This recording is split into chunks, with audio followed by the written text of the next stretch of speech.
பாருங்கள், ஜேசிபி வந்திருக்கு இடத்த க்ளீன் பண்ணுறதுக்கு. பாருங்கள், நம்ம தோட்டம் இங்கே நம்மளுக்கு கிட்டத்தட்ட ஒரு 2 ஏக்கரா நிலம் இருக்குது.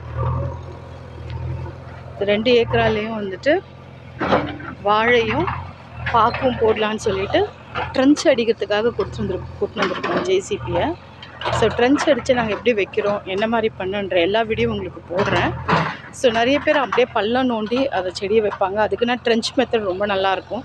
அது எந்த மாதிரி எடுக்கிறோன்றது நான் உங்களுக்கு எல்லா வீடியோவும் போடுறேன். உங்களுக்கு வீடியோ வேணும்னா சப்ஸ்கிரைப் பண்ணி லைக் போட்டு வச்சுக்கோங்க, பெல் பட்டன் அமைக்கிங்க. எல்லாம் நான் உங்களுக்கு டீட்டெயிலாக போடுறேன். என்னென்ன உரம் கொடுக்குறோம், நாங்கள் வாழைக்கு என்ன உரம் கொடுக்குறோம், பாக்குக்கு என்ன உரம் கொடுக்குறோம், எங்கேருந்து மரம் வாங்குகிறோம், எல்லா வீடியோ உங்களுக்கு நான் போடுறேன். உங்களுக்கு என்னென்ன தெரியுதோ அதை எங்களுக்கு சொல்லுங்கள். ஸோ நாங்களும் இந்த ஃபீல்டுக்கு புதுசு. பாருங்கள், இங்கே ஃபுல்லு வந்துட்டு ஆழ்வள்ளி கிழங்கு மரம் வந்திருக்கு. ஸோ இந்த இடம் மட்டும் விட்டுட்டு மிச்சம் எல்லா இடத்துலையும் ட்ரென்ச் அடிக்க போகிறோம். அடுத்த வீடியோவில் பார்க்கலாம். பாய்.